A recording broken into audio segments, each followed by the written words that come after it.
Hello, everybody. Welcome back to my channel Learn English with Josh. Today, we will learn about daily use English sentences.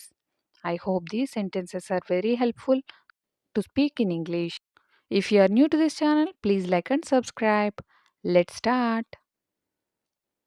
నీకు గుర్తుందా నిన్న రాత్రి ఏం జరిగిందో? నీకు గుర్తుందా నిన్న రాత్రి ఏం జరిగిందో? ఇంగ్లీష్లో do you remember what happened last night? Do you remember what happened last night? నిన్న రాత్రి అంటే లాస్ట్ నైట్. ఏం జరిగిందో? What happened? నీకు గుర్తుందా? Do you remember? See the next one. నువ్వు వెళ్ళడానికి సిద్ధమా? నువ్వు వెళ్ళడానికి సిద్ధమా అని అడుగుతూ ఉంటాం కదా! దీన్ని ఇంగ్లీష్‌లో are you ready to go? Are you ready to go అని అంటాం. See the next one. ఇది మన కర్తవ్యం. ఇది మన కర్తవ్యం అనే సందర్భాల్లో it's our duty. It's our duty. Duty అంటే కర్తవ్యం. See the next one. నా పక్కన నిలబడకు. నా పక్కన నిలబడకు అనే సందర్భాలు ఇంగ్లీష్‌లో ఈ విధంగా చెప్పాలి. Don't stand beside me. Don't stand beside me. Beside అంటే పక్కన. నిలబడడం. స్టాండ్ అని అంటాం. See the next one. వాళ్ళకి నా నుండి ఏం కావాలి? వాళ్ళకి నా నుండి ఏం కావాలి? అని అడిగే సందర్భాల్లో what do they want from me? What do they want from me అని అంటాం. See the next one. నేను మిమ్మల్ని ఎక్కడో చూశాను. నేను మిమ్మల్ని ఎక్కడో చూశాను అనే సందర్భాలు వస్తూ ఉంటాయి కదా! ఇంగ్లీష్‌లో I have seen you somewhere. I have seen you somewhere. Somewhere అంటే ఎక్కడో. ఎక్కడో. ఐ హావ్ సీన్ యూ అంటే మిమ్మల్ని చూశాను. See the next one.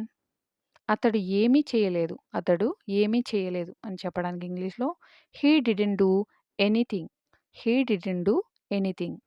Anything అంటే ఏమీ చేయకపోవడాన్ని హీ డిడ్‌న్ట్ డూ ఎనీథింగ్ అని అంటాం. See the next one.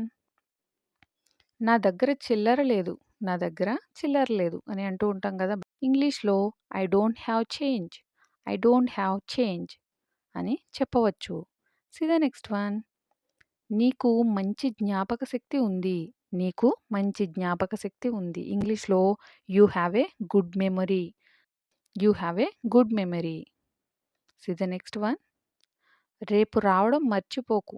రేపు రావడం మర్చిపోకు అని చెప్పే సందర్భాల్లో don't forget to come tomorrow. Don't forget to come tomorrow. రేపు రావడం మర్చిపోకు అని చెప్పడానికి. See the next one. మనం భవిష్యత్తు గురించి ఆలోచించాల్సిన అవసరం ఉంది.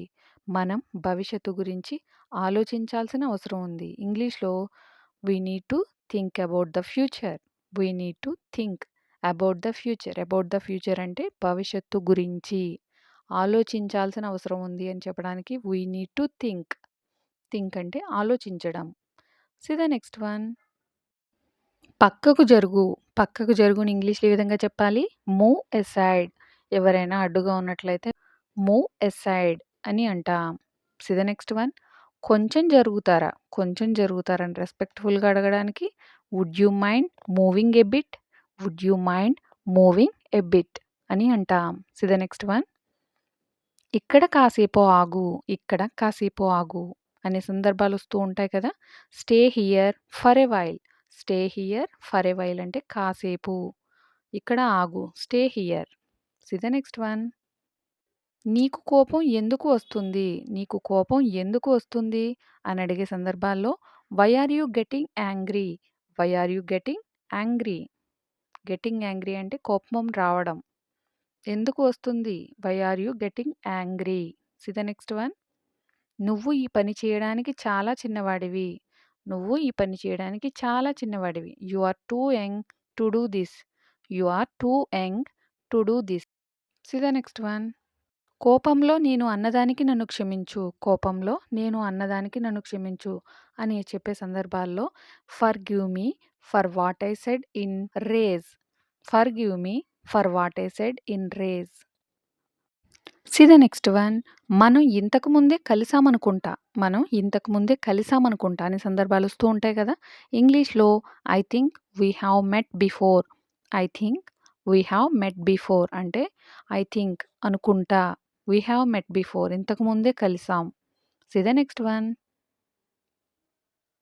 నేను అతడితో ఉండాలి. నేను అతడితో ఉండాలి అనే సందర్భాల్లో I should be with him. I should be with him.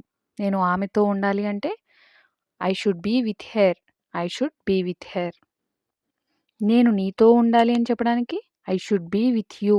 I should be with you అని అంటాం. See the next one. మీరు ఇతర దేశాలకు వెళ్లారా?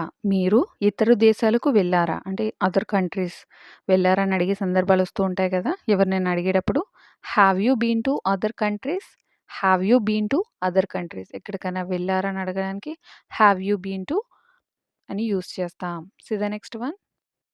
ఆమె కారు ఎక్కి వెళ్ళిపోయింది. ఆమె కారు ఎక్కి వెళ్ళిపోయింది. ఇంగ్లీష్‌లో ఈ విధంగా చెప్పాలి. She got into the car and drove అవే.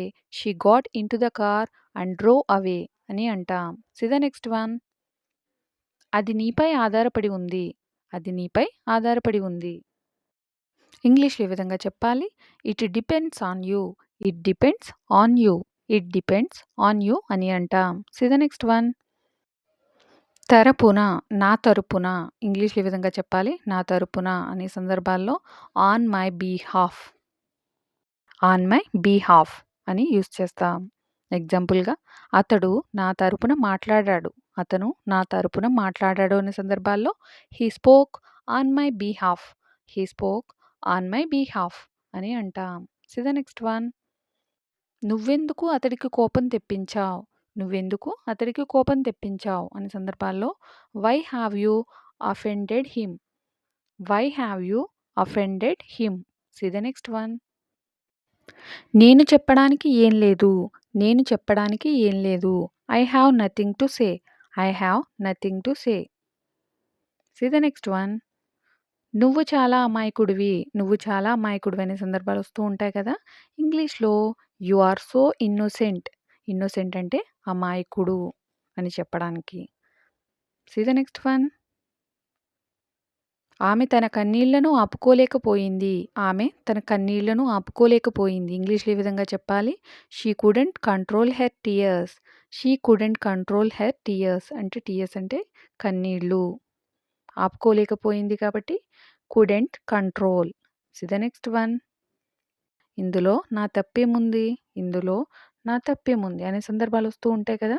ఇంగ్లీష్‌లో what is my fault in it. What is my fault in it అని అంటాం. See the next one. నీకు ముందుగా ఏది చెప్పాలి? నీకు ముందుగా ఏది చెప్పాలి? ఇంగ్లీష్‌లో which one should I tell you first. Which one should I tell you first అని అంటాం. Thank you for watching. Please like and subscribe. Learn English with జోష్.